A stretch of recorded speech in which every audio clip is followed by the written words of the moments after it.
This is it. The last brand new PowerPoint of American history. Are you sad? I'm a little sad. It's a little... We'll get through it.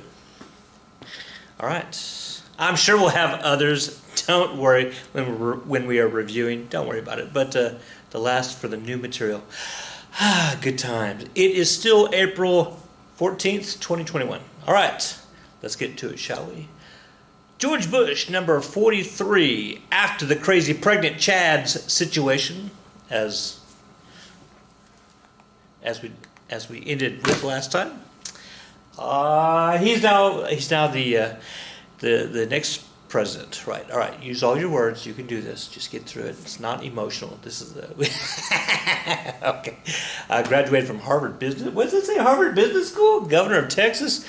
Co-owner of the baseball team down there, the Rangers, and then we're going to look at all the other stuff as we go. I mean, look at this guy. That means Texas has three presidents. Come on, Oklahoma, get your act together. Less than a year into his presidency, we're going to have the terrorist attack on 9/11, September 11th of 2001.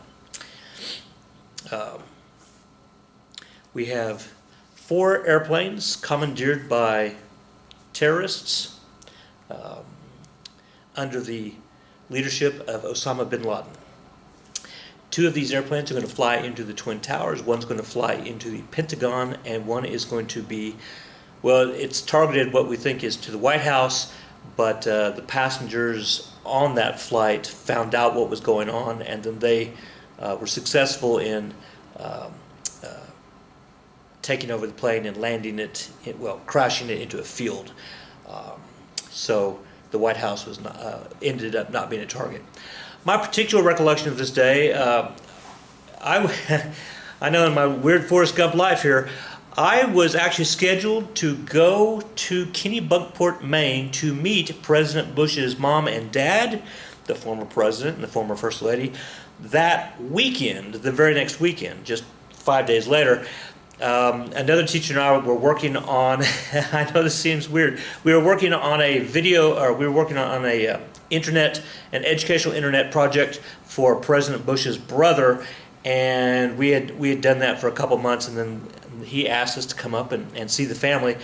So the other teacher and I were across the street at the elementary school across the street, and we're standing there being given tickets by the Secret Service gentleman who was giving us the lowdown on how that would all work.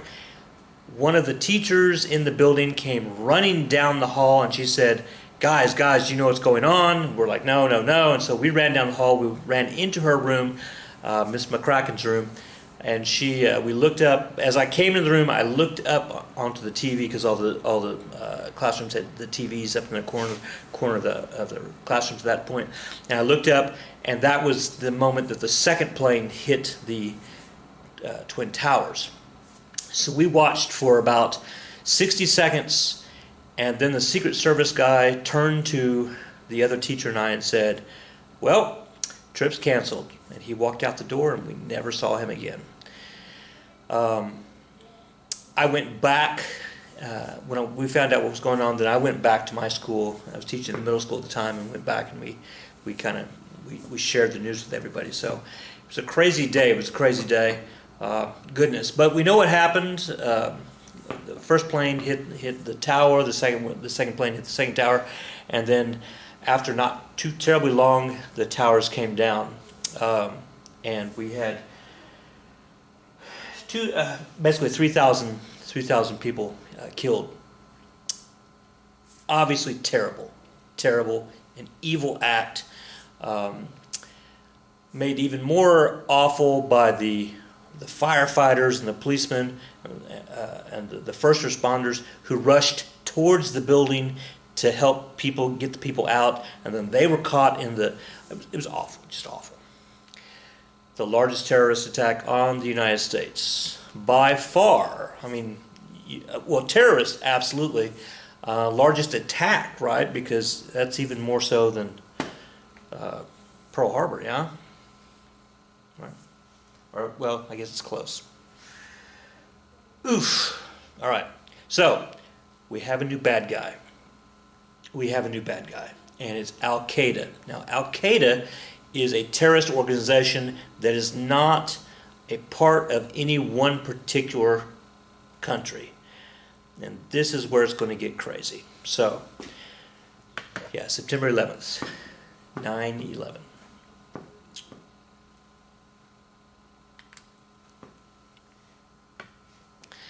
The government's going to jump into action, and they're going to pass the Patriot Act. The Patriot Act is a simple idea that, all right, we have bad guys in our country. We need to find out who they are. So, if we think that you are connected to or know about or are in any way a member of any sort of terrorist organization or something that possibly could be a terrorist organization, we're basically going to revoke your First Amendment rights and your freedom of privacy, and we are going to listen into your phone calls, we're going to hack your computer systems, we're going to find out everything that we can about you. And so that was called the Patriot Act. Immediately there were lawsuits that said no, First Amendment rights, Fourth Amendment rights, Fifth Amendment rights, 14th Amendment rights, and the Supreme Court said, no, we're at war. We're at war with terrorists. So the Patriot Act used to, if you're a liberal, then you're going to say the Patriot Act, oh, it was used to spy on people, Americans, and well, yeah, it was, but the idea was to spy on Americans who were terrorists. So, well, there you go. In 2002, we had the Department, and that was passed very quickly. Look at October of 2001. So just 1 month later, after the attack. So see, look, government can act quickly if they want to. In 2002, a year, not just 6 months later, we had the Department of Homeland Security is going to be created. So we now have another secretary under the president, like the Secretary of Education, Secretary of Interior, Secretary of State, Secretary of the Department of Homeland Security. And the Department of Homeland Security, DHS, is in charge of our borders. So to make sure our borders are solid and not porous.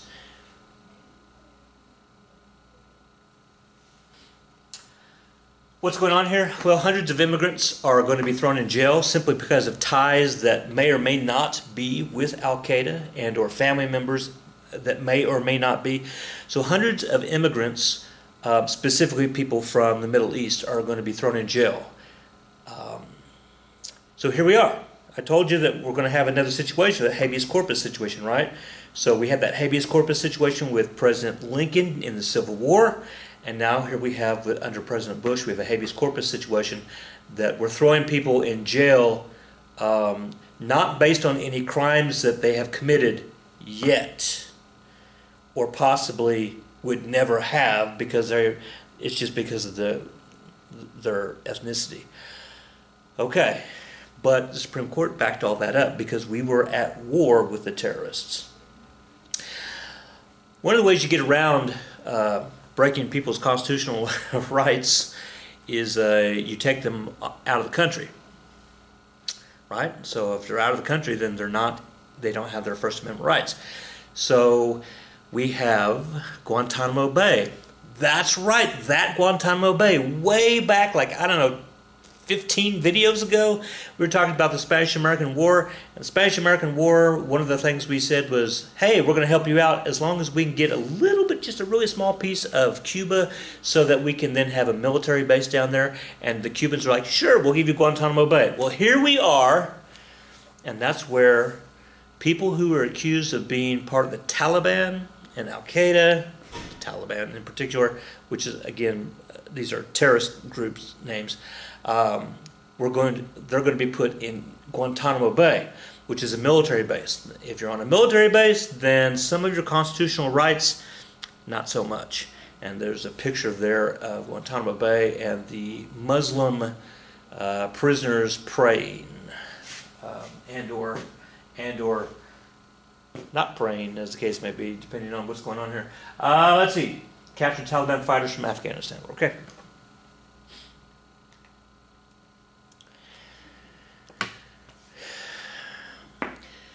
So President Bush George W., he is going to say, well, I think some of the problem is coming out of Iraq. So Iraq, which is under the President Saddam Hussein. Now remember the last time we talked about Saddam Hussein, he had invaded Kuwait, and then George Bush's dad, George H.W. Bush, who was president after Ronald Reagan, George H.W. Bush, remember he gave Saddam Hussein, he said January 15th we're coming in, and if you don't, and then he didn't, and then January 16th we shock and awed him, and then Saddam Hussein got out of Kuwait.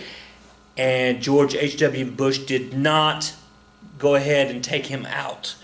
Well, here his son, George W., is going to basically back cleanup, and he's going to go after Saddam Hussein. So we're going to send the American troops over to Iraq, and we're going to try to get him. Now, one of the ways that George W. tries to convince people that we need to go take this guy out is that George W.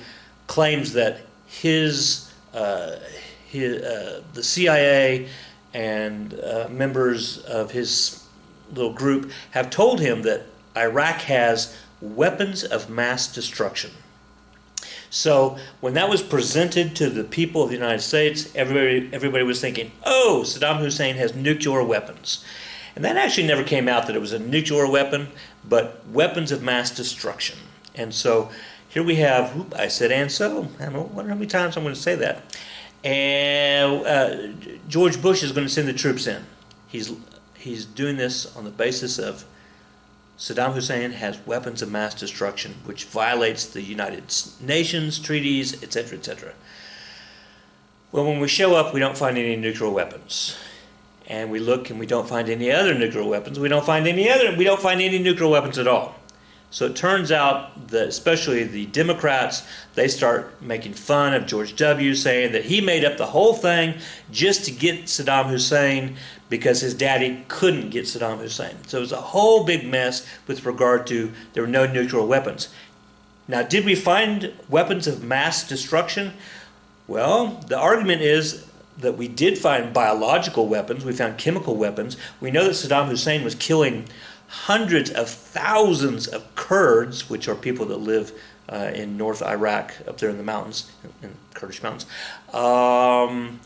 And he was using biological and chemical weapons, which were against the Geneva Conventions, and so he was, but they weren't nuclear weapons, which, that's, people are like, biological weapons, chemical weapons, there are no nuclear weapons. So if you are pro-George W., you're going to say, yeah, we found them, and if you're not, then you're going to say, no, it was totally a hoax. It doesn't matter, we got him. We found Saddam Hussein. He was hiding in a hole, like literally a hole that he'd kind of covered up a piece of wood. He was hiding in a little hole. We found him, and we extricated him from the hole, and the American troops went into his palace, and they took pictures and of the solid gold toilets, and crazy stuff. We did not bring Saddam Hussein back over here to the United States. We went ahead and handed him to the authorities in Iraq. Iraq then took care of it, and Saddam Hussein, he ultimately just hanged around too long. In May of 2003, President Bush was on an aircraft carrier. Was it the Enterprise? It might have been. Nah, maybe not. I'm going to say it's Enterprise because that's cool to say that. But he was on an aircraft carrier, and there's a huge banner back behind him that said, "Mission accomplished. We got the bad guys." Well, we got one bad guy, but we still don't have the mastermind behind 9/11. His name was Osama bin Laden, and we're going to work on that. Yeah. This cartoon down here. Let's see, this is Iraq, and next is Syria and North Korea and Iran and Cuba. Iraq is, and North Korea says, "Okay, Mr. Bush, we are listening." It's funny. Some political cartoons. You always know it's George W. because his ears are really big in the political cartoons. Weapons of mass destruction. Saddam's got him. Warning, warning, warning. And then now, never mind. Up here in the George W. Bush Presidential Library, the tagline here says, "Weapons of mass destruction." That would be in fiction. And this one's really good. This one has the news camera crew, the reporter. We're not interested in mass destruction. We're interested in weapons of mass destruction. So the implication here is that we found all of these dead bodies, the Kurds in northern Iraq, killed by chemical weapons and biological weapons, and the media was like, but there were no nukes.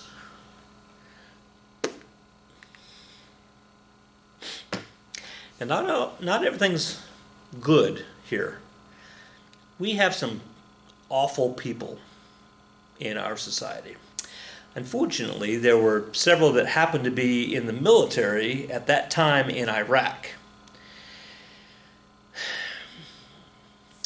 There's a prison, Abu Ghraib, in Baghdad, where we, the American military, we held Iraqi prisoners there. Unfortunately, some of the American military people chose to humiliate, demean, mistreat the prisoners. For example, this person standing on a box with wires on his fingers, and the floor has water on it, and he's hooked up to a car battery. If he steps off the box, we've got the dogs. Basically, we're terrorizing these people. Famous pictures of Iraqi prisoners being forced to take off all their clothes and then basically dogpile on one another while the American soldiers are taking pictures, selfies of them doing this kind of stuff with the... Yeah, it was bad. It was bad. The good news is, when those photos came out, George Bush and the military said, "Y'all, you're gone." So, but I just want to point out, we do have some bad apples. Fortunately, we got rid of those particular bad apples. I do want to point out that, yeah, we got Saddam Hussein, but the terrorists are going to come back very crazy. We're going to have bombs in the roads. We're going to have assassinations. We're going to have it's going to be bad. So we're going to be in Iraq for a long time trying to help the Iraqi government recover from Saddam Hussein. All right. In 2004, President Bush is going to run for president again. He's going to defeat John Kerry from, what was that, Massachusetts? And we're going to have 4 more years of President Bush. A couple of things in his second term. Let's start with the No Child Left Behind Act, shall we? The No Child Left Behind Act is an act for education, which basically says that we need all students, not just the creme de la creme, not just the middle group, not just the bottom group, but all students. They need to advance, and they need to learn XYZ. And we need to set the bar, not here, but we need to set the bar pretty high. So the No Child Left Behind Act basically says the federal government is going to give states money for education. Not in the Constitution, loose construction. We're going to give them money if the states will follow the following rules on test scores. So they set out these national tests, these No Child NCLB tests. If your school could pass these tests, then you got monies, and your state would give you money, and yay! The problem is with the NCLB standards is that they started pretty high, which you guys who know me, I'm not opposed to that, right? But the problem is they started high, and every year the bar went up a tick, which again, you guys know me, I'm not opposed to bringing the bar up a little higher, a little higher, a little higher. But it kept going up. until it was perfect. All scores were perfect. And not just all scores, we're talking about all scores of all students, of all ethnicities, and all races, and all IQ points, and every student has a perfect score. And if you couldn't make that perfect score on every test, yeah, at some point it was just insane. It was just crazy. Our particular state, Oklahoma, said, no, thank you. We're not going to invest in that.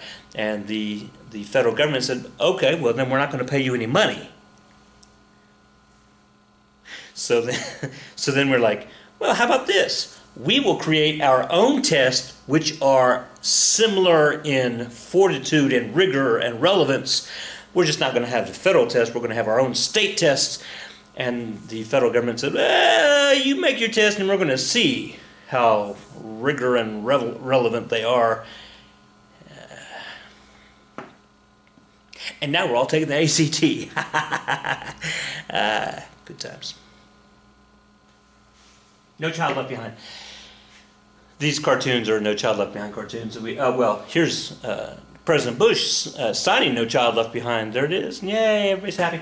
And here we have, oh man, I can absolutely remember this stuff.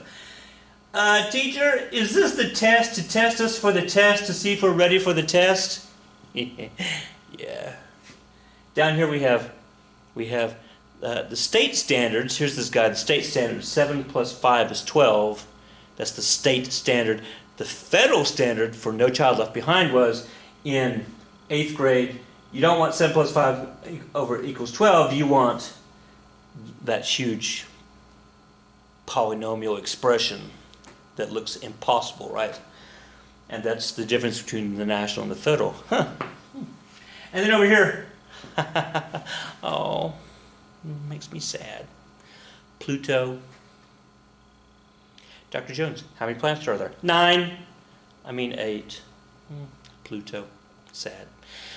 Pluto in, was that 2008? Was demoted from a planet to a dwarf planet, and so we only have 8 planets in the solar system now.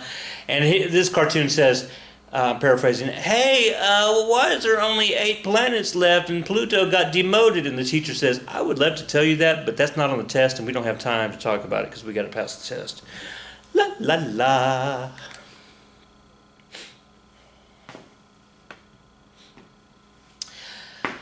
Bush is going to appoint 2 brand new justices to the Supreme Court because Sandra Day O'Connor, our first female justice, she's going to retire, and then Justice Rehnquist is going to retire. So we're going to, President Bush is going to appoint John Roberts and Samuel Alito on the court. One of the dings against President Bush is the Federal Emergency Management Association? Federal, FEMA, whatever the A is, agency, Federal Emergency Management Agency. There was a situation in 2005, we had Hurricane Katrina. So Hurricane Katrina came in, it was Category 5, and it hit New Orleans like bullseye. I mean, bullseye. And it was bad, We had a lot of people die. Lake, I'm going to mess this up, Pontchartrain, the big lake there, the levee broke, which means the water from the lake, which was higher than a whole bunch of neighborhoods, suddenly all that lake water just on top of the hurricane water, and you see what's happening, that the water levels were over some of the house roofs. It was just awful, awful, awful. Now, let me tell you why Hurricane Katrina is the reason that we hate Kevin Durant. You ready for this? All right, the reason Kevin Durant is a snake, Hurricane Katrina, 2005. When it came through, a lot of people were displaced. We had people, a lot of people in New Orleans and Louisiana. They were evacuated to Texas. We had people coming in from Louisiana to Oklahoma just to find a place to live. Well, the sports team down there, the basketball team, the New Orleans Hornets. Their basketball venue was just wiped, and so where are they going to play? What are they going to do? I mean, it was a professional basketball team, and so they moved to Oklahoma City. So they're gonna play in Oklahoma City for a couple years until New Orleans is able to basically get rid of all the water and rebuild. So we're going to have the Oklahoma City Hornets. There it is, the Oklahoma City Hornets, led by this brand new kid. His name is Chris Paul. This brand new kid, Chris Paul, and Chris Paul, is he the second or the third? And they do okay. But what's crazy is that we had never had a professional basketball team in Oklahoma. So every ticket was sold out. I mean, every ticket was sold out. And we were huge fans of the Hornets, even though they were a transplant team. And we knew they were going to go back to New Orleans at some point. But we were everybody was just so excited about the Hornets. And they only came because of the hurricane. So then Louisiana gets itself fixed. The Hornets are going to go. Everybody was sad. And we had a couple of guys who have a little bit of money. They made a deal with the Seattle Supersonics, not telling the people of Seattle. And the Seattle Supersonics came down to Oklahoma. We built a brand new basketball arena, the Cox Center, right, and or the Chesapeake Energy Center, Chesapeake Energy Arena. And there you go. And so the Supersonics came down. We renamed them the Thunder. On the Supersonics coming down was this kid. His name was Kevin Durant, and then he became one in our first team of the Thunder. And then the Thunder, right? And then there you go, the Thunder. And then he made that decision, and we were all like, "You're a snake, and go play for those losers in California," and whatever. Okay, so, but the reason we have the Thunder, it's pretty easy to argue. We would not have had it. I mean, who was going to put a basketball team in Oklahoma City? Oklahoma City, we're a football. This is football. We're OU, OSU. We're basketball. No, there you go. Because of Hurricane Katrina.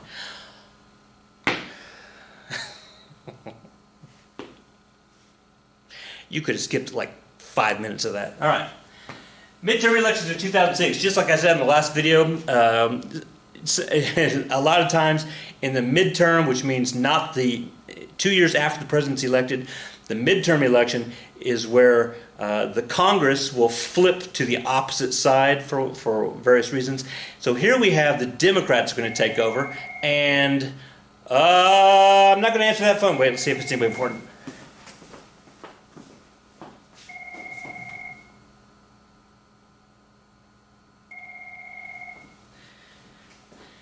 Nah. The Democrats are going to take over, and this lady from California, her name is Nancy Pelosi. She's 66 in this picture. She's 66 right now. Let's see, this is year 2021. She's 83. Okay, so Nancy Pelosi is going to take over. That's pretty much all I want to say about that. Majority of the people were not behind the war in Iraq. Bush's approval ratings, down in the 30%. And the Democrats are going to take over. Okay.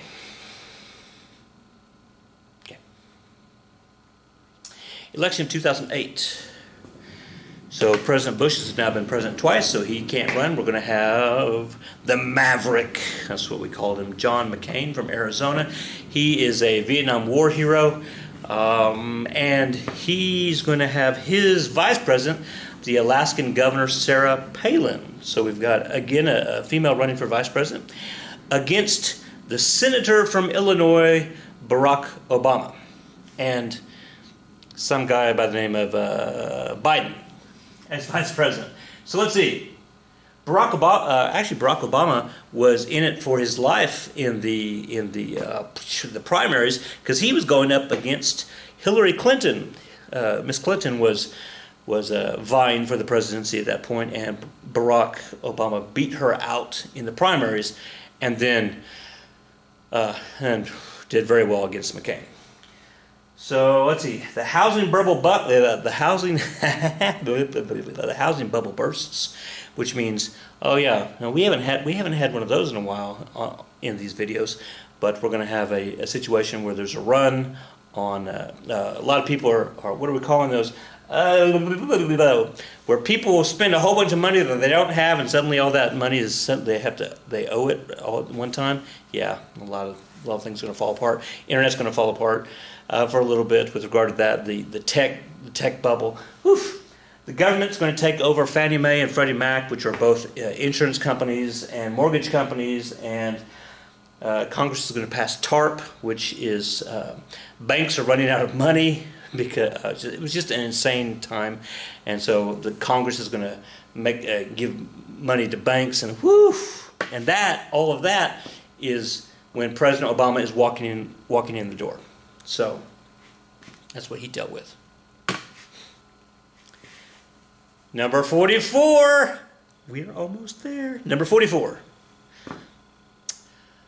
Barack Hussein Obama, the first African American president, the first president to be born outside the contiguous United States. If you ask Donald Trump, President Obama was born in Kenya. We know that's not true. He was born in Hawaii. So the first president from Hawaii. President from Hawaii. I can't go from Oklahoma. Graduated from Harvard law professor at University of Chicago, senator for Illinois. All right, and pretty good basketball player actually too. See, he was a good basketball player. George W. was a runner. He ran a lot. Bill Clinton was a saxophone player. George H.W., well, he was a skydiver. Well, a combat pilot too. And President Reagan, he was just an actor. All right.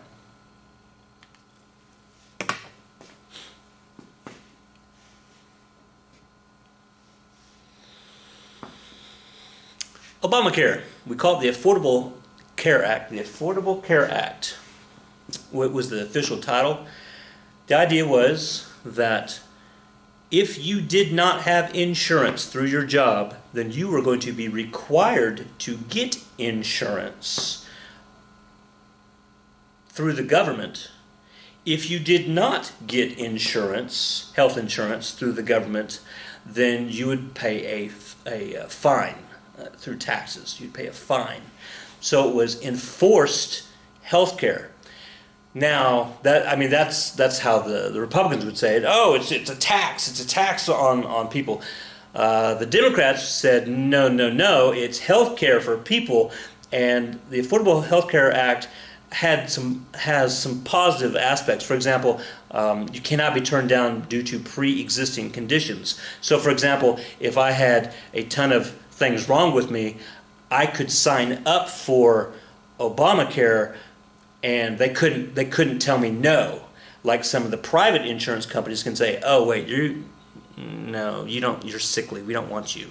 So the private companies can do that, but Obamacare, the government plan, cannot turn you down. So there are positives and negatives to it.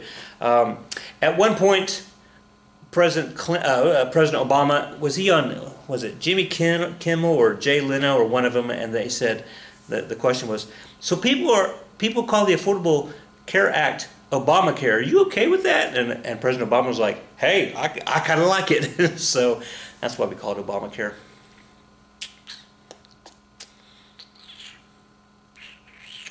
I'm sure there's something else I want to say about that, but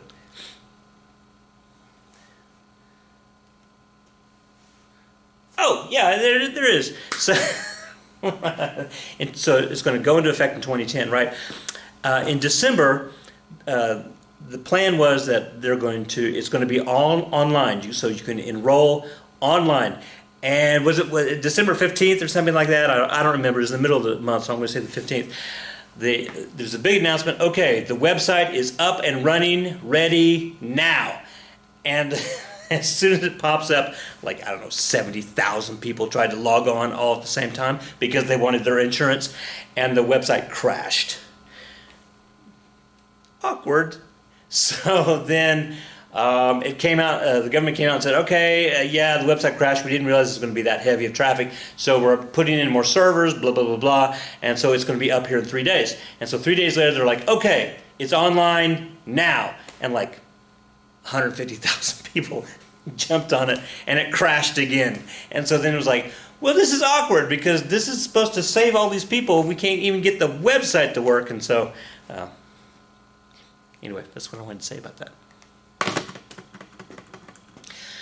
The next several slides, we're just talking about the culture of America in the 90s. Let's see. Oh, well, no, not yet. we're going to get to that. The Tea Party. The Tea Party is formed. So the Tea Party, we're talking, this is a group of, the Democrats would say a group of radical Republicans who are basically out there just, their goal is to just hate on Obama. So the Tea Party. A lot of the red states had Tea Party movements. Here's a picture of the Oklahoma Capitol, and we've got the Tea Party movement out there. This sign is kind of interesting. It says, which one are you drinking? And it has tea and it has Kool-Aid. The reference there to Kool-Aid is from the 1972 Jim Jones, no relation, cult that he had down in Guyana, and he ended up killing, was it 300 some people when they drank Kool-Aid that had cyanide in it. What are you drinking? Are you drinking the tea or are you drinking the Kool-Aid? So we get that expression of, oh, you're not questioning your superiors, you're just following along blindly, you're just doing what they're telling you to do, then you're drinking the Kool-Aid. That's where that expression comes from. The Tea Partiers are like, no, we're not drinking Kool-Aid, we're drinking tea. Obviously, where does that come from? Right, 1773, you may have heard of it, something about a Tea Party. In 2010, Obama repeals the Don't Ask, Don't Tell law. So, can't do that anymore. In 2010, we're going to sign a new treaty with Russia, not the Soviet Union. It's going to be Russia. So a START. Now remember, all the START treaties, those are neutral weapon treaties. All right. In 2011, Americans are we're trying to phase the Americans out of Iraq. Unfortunately, we're going to move those troops into Afghanistan. 2011, because we're going after Saddam Hussein. This, like I said, this is April 14th, 2021. We heard yesterday President Biden said that he plans on pulling out all troops out of Afghanistan September 1st of this year. If you're watching this 6 months from now, hey, let me know how that went. Afghanistan is a quagmire. Ooh, that's a good word. Go look that word up. That's a good word. Quagmire. Osama bin Laden, actually, we did find him in 2011. 2011. He was found hiding in Pakistan. And we had, what was it, Zero Dark 30? Go watch the movie. Basically, we got him. And pow, right in the forehead. So, let's see. What else happened in that? Oh, in 2010, we had BP, their Deepwater Horizon oil platform. Now, that's from the movie, so, I mean, that's the movie version of it. But the Deepwater Horizon oil platform, woof, we're talking about billions, with a B, billions of gallons of oil, in the Gulf Coast. And so it went all over. So we're talking about Louisiana, Mississippi, and Alabama, and Florida, and just oil everywhere. I remember going. Was it Dove hand soap? You know, or dish soap. Dove dish soap had a campaign out there because you can use Dove to get oil off stuff, and so they would show commercials of these people taking birds that are just covered in sticky oil, and they would dump them in a bathtub full of Dove dish soap, and the oil would come off, and so there for a long time, Dove dish soap would say, "Look, we're saving the animals, using our product," and that was a big. I mean, somebody's wife who's a big animal lover, that's a big seller. Okay.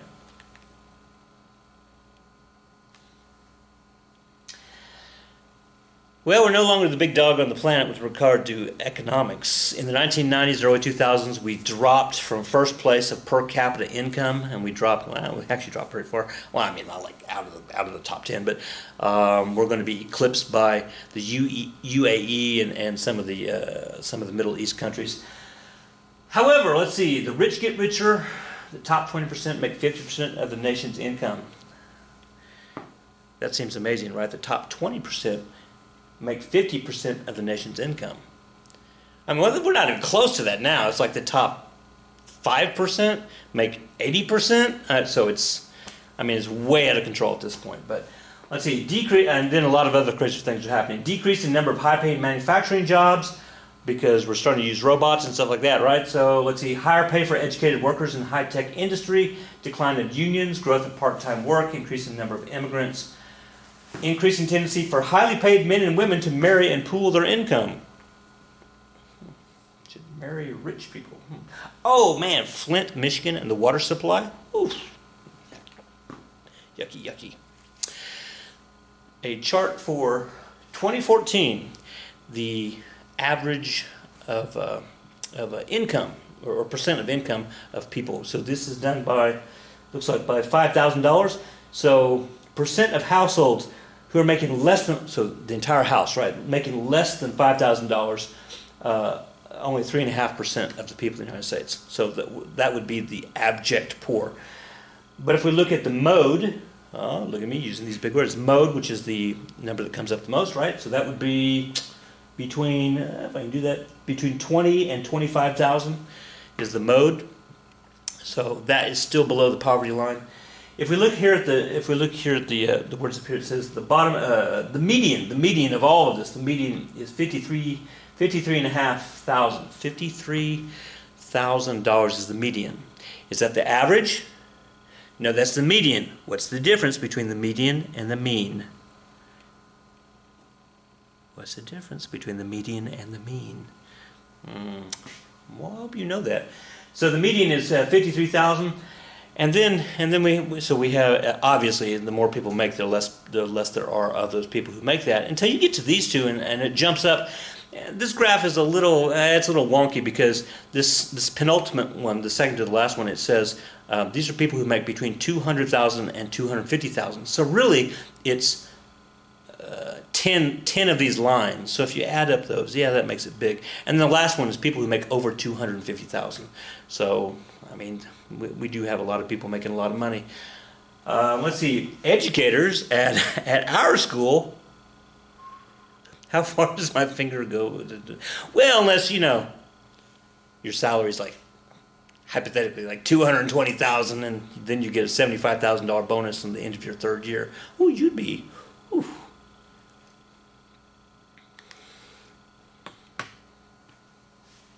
The feminist revolution in the 1990s, women made up 50% of the workforce. This is where you say, but that makes sense. Well, remember, women, up to that point, women stayed at home. But now in the 1990s, finally, they're going to get to the 50%.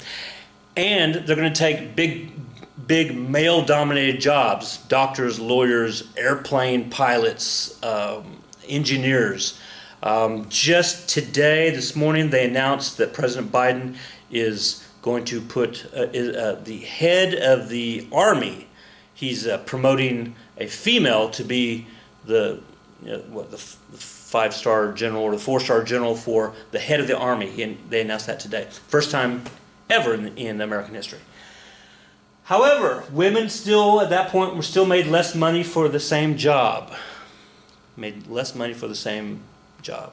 Well, we can argue that's still going on today.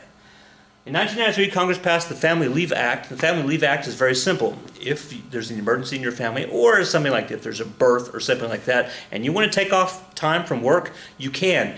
And you can take off for 12 weeks, and they can't fire you for 12 weeks, so you can take it off. Now, you have to announce that you're using the Family Leave Act, but you can't just leave and then 12 weeks later go, oh, by the way, I was in it. No, you got to tell them ahead of time.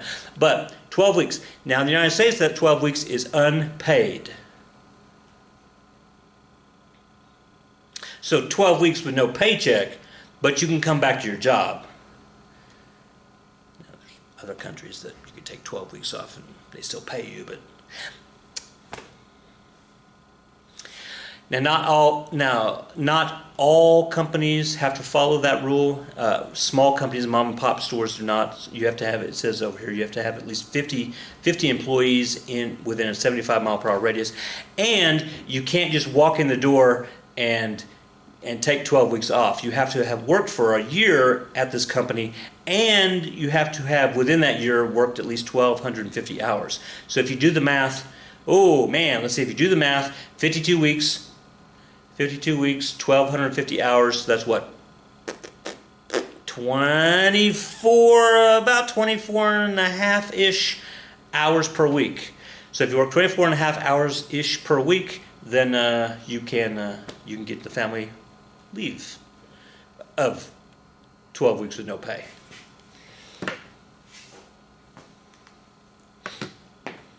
Yeah, all right, so let's talk a little bit about the culture. In the 1990s, 50% of the marriages ended in divorce. In the United States, the number of adults living alone tripled. 1/4 of the children grew up in a family without two parents. And we have the term blended family. So we have Mrs. Doubtfire up here, and then we have, is this movie called Blended Family? I think it is. And then we have the, let's see. Families don't have to match. You don't have to look like someone to love them. Did I do this slide? That does not sound like someone. No. Emotions. All right. Hey, we're living longer. On this slide, we're living longer. We'll see in a second. Due to advances in medicine, Americans are living longer. In the 1990s, life expectancy went up. And so life expectancies were 76 and 83. And that's Mars and Venus, respectively. You get it? You get the reference? You get the reference? You get the reference? Mars and Venus. Mars are male and Venus are female. So males in the 1990s, male life expectancy in America was 76, and females it was 83. So females lived 7 years longer than us. Because y'all drive us crazy, and we're like, what, we're done. Anyway, hey, I just looked this up before I turned on the camera, just to see what the stats were in 2021. And so they have the 2020, or they had the 2019 stats. The 2019 stats say, hey, good news. No, it's not good news. Men in America averaged 75 and a half, so we went down half a year. And women averaged 80.5, so y'all went down 2.5 years. Well, I don't know what's going on, but we're not living as long as we lived in the 90s. It's probably all of us sitting around not having any exercise because we're just doing this on our phones. Maybe you should walk while you're doing this. I don't know. Maybe it's some fast food. I don't know. Okay, so good news is that compared to the 40s and 50s and 60s, we are living longer here in the 90s. The bad news is that we're living longer, so what's going to happen to Social Security? Social Security, theoretically, when you retire, you've been paying, if you've had a job, you've been paying into Social Security, and so then when you hit your magic number, whatever number that is, whether that's 60 or 62 or 65 or 70, whatever magic number it is for you, then you get a check back from the government, Social Security check. The problem is that when you have a bunch of young people working, then all their paychecks, their taxes go into Social Security. And so the older people, then they get paid, and then when they die off at 70, then Social Security is okay. But if people are living until they're 75 or they're living until they're 80, well, then more money has to be paid in Social Security. And then also if you have a whole bunch of young people and they're paying in Social Security, well, those young people are eventually going to get old. And so then they're going to quit contributing to the taxes, and they're going to start absorbing the taxes. And Social Security is not going to, that's not going to be good, because then we're not paying as much taxes as we are taking taxes. And so there's a couple solutions to that, to make what we call Social Security, to make it solvent, which means it has enough money in the bank. Solution number one, tax people more. Solution number two, everybody needs to have more kids.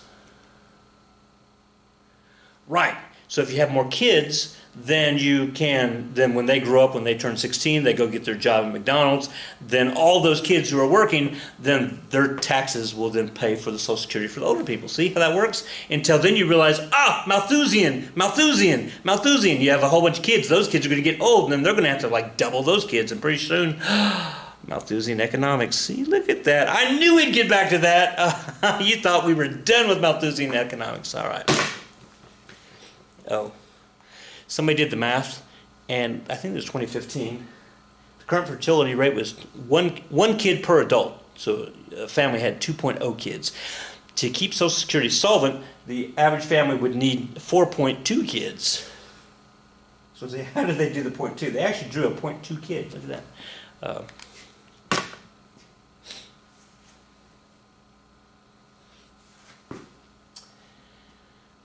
Immigration Reform and Control Act of '86. You cannot hire an undocumented immigrant, an illegal alien. It is against the law. I mean, you know that, I know that, you know that, I know that you know. But in the 2000s, a lot of anti-immigrant sentiment came out. Let's see, they're taking our jobs, they're not paying taxes, they don't speak our language, and obviously we're still in that situation. In 2010, Arizona passes. Arizona, at the border, only reasonable suspicion requirement for police officers to basically detain people who they think are illegal. So yeah, things are going to get out of hand. And in 2010, well, okay, this affects us. In 2010, the DREAM Act. The DREAM Act is it's a simple idea. If you are an undocumented, I was going to say illegal alien, but if you're an undocumented immigrant, and you complete high school and or you complete college, you have a college degree, and or you go into the military for so many years. When you complete that, then you automatically get your citizenship, because if you're in the military, the argument was or is, well, you're fighting for our country, you should be granted citizenship for our country. If you graduate from a college and you have a sheepskin diploma, then clearly you are a productive member of society. You should be given citizenship. That's what the argument for the DREAM Act is, right? In 2010, it was rejected by Congress. The DREAM Act has come up it came up at the end of President Obama's term. It came up in Trump. It is coming up with Biden. There currently is some support for the DREAM Act under Biden, but we'll see. So don't anybody hold your breath, but it's on the table. So that's called the DREAM Act. In the 1980s, we had a violent surge of crime. Oh, kind of like what's going on right now. Oh, look, RoboCop. You guys seen RoboCop? Freeze, RoboCop. Many people moved to the suburbs to get away from the inner city. By the 1990s, crime rates leveled off to just awful. And let's see, by the 1990s, most people lived in the suburbs and not the inner cities. Let's see, in the 2000s, a lot of cities looked around and said, we got to clean up our inner city. Oklahoma City is a prime example. I know your entire life we've had the canal in Oklahoma City. And if you're not from Oklahoma City and you're watching this because you're from Texas or somewhere and you're like, Oklahoma City has a canal? What? Right. Like we have like a canal with boats that go through it, and it's kind of cool. But that didn't exist in the 1990s, we call that the MAPS project. So everybody in Oklahoma City, we voted, yes, we're going to spend an extra $1 or $2 million. And when I say $1 I'm talking M-I-L, not million, an extra $1 or $2 million. Hey, look up that word. You should know what that is. And we paid for all those improvements, including the basketball and all the gyms around the Oklahoma City schools and the canal and the parks, and then we passed MAPS 2, and then we're looking at MAPS 3, and so Oklahoma City's trying to get back on track and doing a pretty good job. I mean, have you been on the boat? It's kind of cool.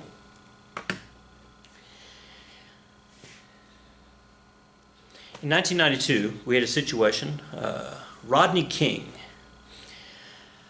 an African American in Los Angeles. There's the photo, famous photo.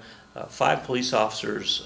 He was pulled out of his car and he was beaten right there on the street, and somebody was filming it with a video camera because this is pre-cell phone stuff, and so that went to the jury. It went to the trial, and those police officers were found not guilty, even though they're clearly beating him. They were found not guilty. So we're going to have riots, and it's going to be bad. And so they're going to riot in Los Angeles, and we have pictures. Which, I mean, today we're like, oh yeah, those are just standard riot pictures, right? People breaking into the shops and tearing out carrying off their stuff, and then over here, this group of guys is pretty famous. This is a group of South Korean shop owners, and they decided to get up on top of the roofs with rifles, and if what they thought were looters were coming out of the parking lot, they would get their attention.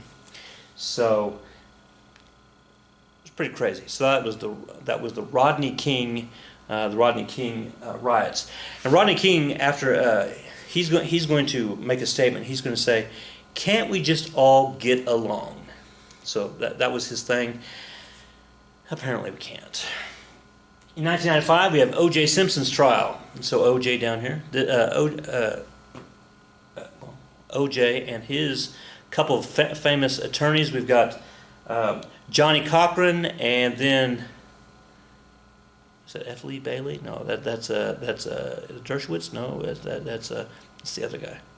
But O.J. Simpson. O.J. Simpson was at that point. Well, at that point, he was a Hollywood actor, but he was a running back for the Buffalo Bills and a Heisman Trophy winner, et cetera, et cetera. So a very famous athlete. He's going to be accused of killing his ex-wife, Nicole Brown Simpson, and her boyfriend, Ronald Brown, and it's going to get into it's going to go crazy.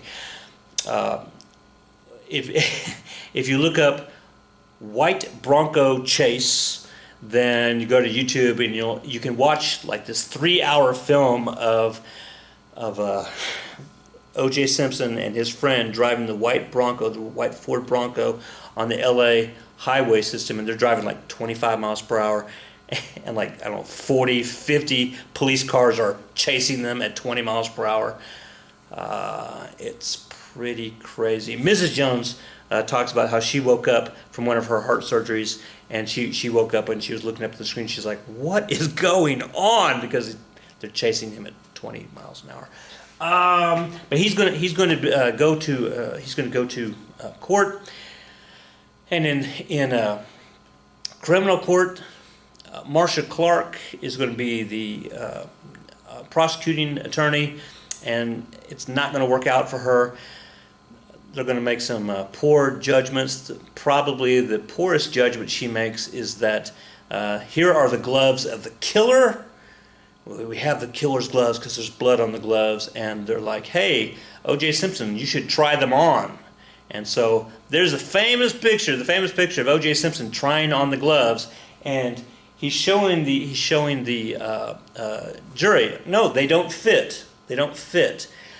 Now, if you actually watch what happens, he puts them on and he pulls his fingers out wide and he punches his palms out. And so if you've ever put on gloves, you know how the gloves will slide up and whatever. But he's showing the jury, it's like they don't fit. And then Johnny Cochran down here, his defense is going to be, "Hey, if they don't fit, you must acquit," which means he gets to go free. So they found him not guilty, which, that was pretty crazy. But then he's going to be retried in civil court. That's not a Fifth Amendment double jeopardy thing. And he's going to be found, well, the term is not guilty. He's going to be, do I have it up? He's going to be found liable in civil court, so he's going to have to pay there's a lot of money out. 20 million, 30 million, but because in a criminal court, we want to do this. All right, just 10 seconds. In a criminal case, you have to be found guilty by beyond a reasonable doubt. In a civil court, you have to be found guilty by a preponderance of the evidence, which means 51%. The first one's like 99%, the other one's 51%. We'll talk about that. Surprise, next year. All right, anything else? 40% of African Americans were in the middle class, so they're coming up. Half of the black families were headed by a single mother in the 1990s. Blacks were 50% less likely to get a college degree in the 1990s than were whites. Postmodern mind, liberal arts is going to become big. We're going to be big into painting and storytelling and visualizing and music and museums and artists and the postmodernism. Go talk to your art teacher about that. With the invention of the internet, like the internet that like you know, so we're talking about the 2010s. So we're talking really with Google, right? Then with the invention of that, now people can look up stuff that the government's doing. So we call that the ivory tower, the white tower, and so that's where all the people who are making decisions that affect us, and so they live in the ivory tower or the white tower, as the case may be. So now we have access to those documents. You can just type in, documents from the government .gov, and then it pops up, and then you can see what they're actually doing. And that was a big eye-opener for a lot of people, because now we're like, hey, why are we paying $15 million for our research to put shrimp on a treadmill and watch them walk on a treadmill?